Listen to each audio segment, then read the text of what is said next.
Hello, my name is Angelina Escalona, and this is about sexual harassment. Sexual harassment are unwelcome sexual advances, requests for sexual favors, and other verbal or physical harassment of a sexual nature. The practice of sexual harassment is centuries old and was also very common among slaves and domestic servants. The earliest and extreme example of sexual harassment in the U.S. were when African American slaves were assaulted by their owners in 1619 when slavery started in America. Sexual harassment in the beginning wasn't even recognized nor seen as a form of sex discrimination, which by the way was discrimination or unfairness towards a person's sex or gender. This can also be applied to the LGBT community on transgender and sexual orientation. And it wasn't until the Title VII of the Civil Rights Act of 1964 that sexual harassment was finally recognized. The Title VII of the Civil Rights Act of 1964 prohibits discrimination on a person based upon their sex, race, color, national origin, and religion. Many harassers get with sexual harassment, which is a form of sex discrimination towards a person, violating Title VII of the Civil Rights Act of 1964, because sexual harassment not only affects the victim, but people around them. Workplaces need to have policies and procedures that can guarantee to help those who are being sexually harassed, and there are some ways a person can protect themselves if they are being sexually harassed. First is how sexual harassment affects the person and people around. Many can assume that sexual harassment not only affects the victim, but it can also affect those who are nearby. Sexual comments made to one person can also make a person whom the comment was not meant for uncomfortable. Second is workplaces need to have policies and procedures that can guarantee to help those who are being sexually harassed. The main reason most sexual harassments aren't reported is because of the lack in policies and procedures. Those who have been harassed don't feel safe if they were to report their harassment. Finally, what are ways a person can protect themselves if they're being sexually harassed? General procedures a person should take if they were to ever be harassed. Many times when a person thinks of sexual harassment, they tend to think of a woman being harassed by a superior who's a man. But for sexual harassment, it can happen to men as well, not just women. The harasser can be the opposite gender of the victim and can also be the same gender of the victim.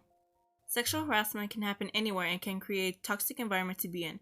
For example, in a work environment, if a coworker said a sexual comment to another coworker, this could make the person receiving the comment uncomfortable, but also those who are around to hear the comment uncomfortable. Another example of sexual harassment can be seen in Family Guy when Peter Griffin was being sexually harassed by his boss. Griffin, get in here and make sure you have on your new uniform.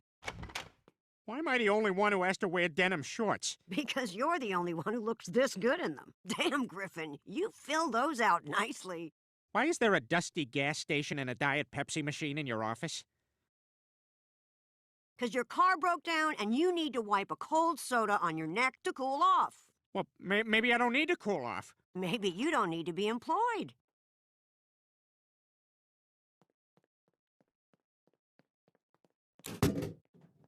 It's hot in here, isn't it?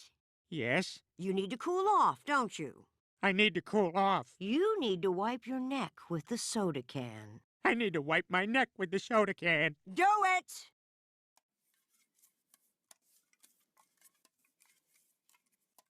Now get out of here, you slut. Okay. Workplaces or any place that people come and go need to have policies and procedures that deal with sexual harassment. The main reason most people don't report sexual harassment is because a workplace lacks policies and procedures that can help deal with sexual harassment. Policies and procedures help so that a person who is being sexually harassed can know who they can go to report the harassment. Small companies, though, sometimes lack policies and procedures. Christine LaRosa, a senior counsel at the ATP, says it is still a best practice for a small business owner to have an effective anti-harassment policy in place. A company's demonstrated commitment to an organization free from harassment or discrimination is the first step toward eliminating workplace harassment. Well, now what can a person do to protect themselves from being sexually harassed? There are policies and procedures, but what are the steps a person should know? How do you know if you're being sexually harassed? Christine Felizar, a Los Angeles-based lifestyle writer at Bustle covers things such as health and wellness, says, sexual harassment can sometimes start off very innocently, but once the harasser feels more comfortable, things can get worse very quickly. If you are being sexually harassed, you should use your body language to show that you are uncomfortable, and confront your harasser saying that what they are doing is inappropriate and you would like that they stop harassing you. You want to remove yourself from the situation as soon as possible. Also file a complaint. In a workplace, it's highly recommended that it's the first thing to do if a person is being a victim to sexual harassment. If the harasser is your supervisor, report it to Human Resources, also known as HR. Keep notes of the sexual harassment from when it first started and if it's beginning progressively worse. The notes can be used as evidence when you go to HR. The barriers to sexual harassment is that most people don't report it due to the fact that, again, a company lacking policies and procedures for a person to follow to report their harassment. Sexual harassment can happen to both men and women. A survey that was conducted in 2018 found that 81% of women and 43% of men were reported of experiencing sexual harassment and assault in their lifetime.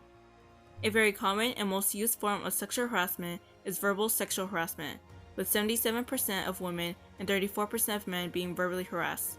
The second being unwelcome sexual touching, 51% for women and 17% for men. And sexual harassment can start at a young age. Statistics show that it can start at the ages of 5 years and continue at the age of 40 and over.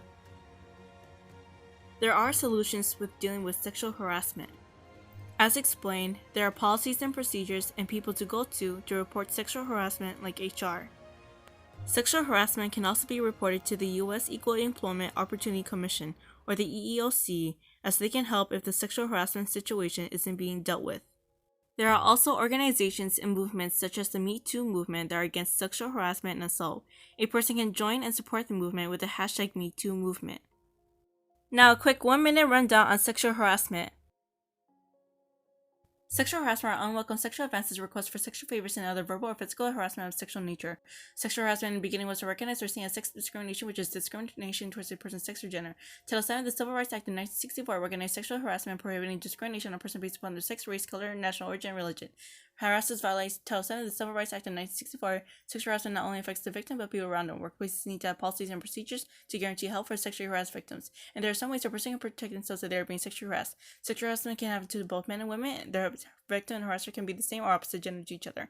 Sexual harassment can happen anywhere and can create a toxic environment to be in. Workplaces need to have policies and procedures that deal with sexual harassment so the victim knows who to report to. Report the harassment right away and don't keep quiet about being sexually harassed. File a complaint to either your superior or HR. Keep notes of the sexual harassment. The notes can be used as evidence when you report the harassment.